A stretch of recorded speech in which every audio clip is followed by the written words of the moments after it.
house behind us and leave this town for good. And in their place we'll have the open sea before us, the sea I have dreamed of for all these years. So this is the Martha is the sister who said that. You would never know that she was planning on killing her client, who was unknowingly her brother.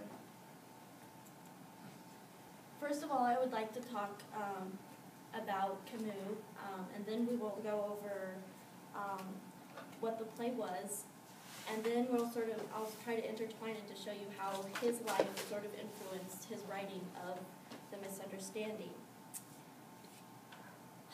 So Camus was born in 1913 and died in 1960. He was from France, and he was a journalist, author, and a philosopher. His beginning of his career started by joining the French Resistance, which was fighting against the Nazis, because that's the German occupation of France around 1940. After that, he was an activist for human rights, and he eventually won a Nobel Prize in literature.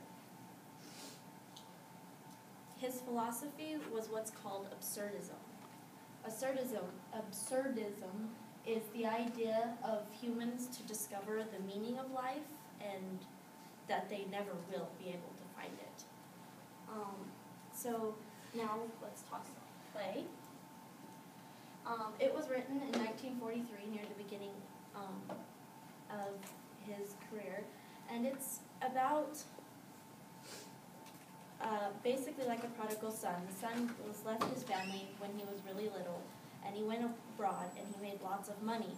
And then he found out that his sister and his mother were left alone to fend for themselves after his father died. So he came back to help them, but they didn't recognize him, and their way of making money was to kill rich people so that they could get away from their gray skies, and that this is one of the themes is sort of happiness and sadness.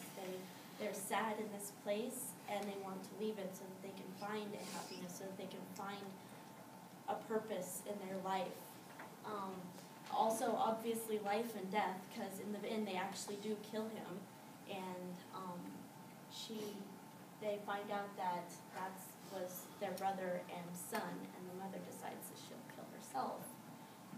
This, to me, sort of mirrored one of my favorite Charles Dickens books, Our Mutual Friend, where the guy pretends to be somebody else to see who his intended wife would be like. And he didn't want to tell them up front that he was their son, so he sort of tried to hint at it all the way through, which this miscommunication sort of ended his life.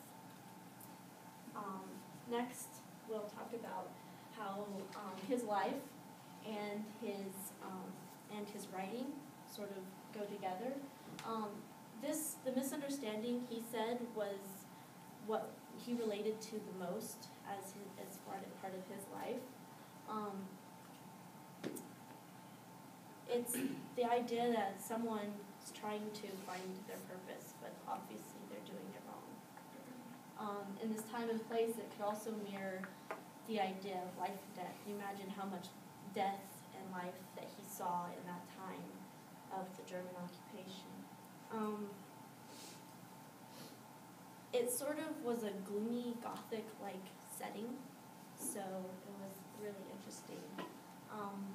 And then we have this theme that we've been talking about communication, and then how it's so badly handled in this story, how they're not communicating with each other very well.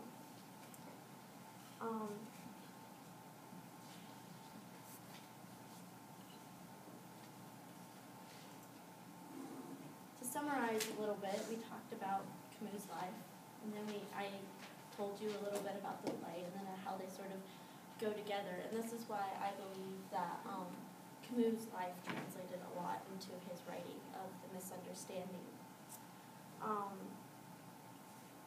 And I'd like to say it's sort of all summed up in how his wife responded to the sister at the end. And she says, all he wanted to do was share his happiness with you. That's what he was thinking of up there in that room, while you were down here getting ready to kill him.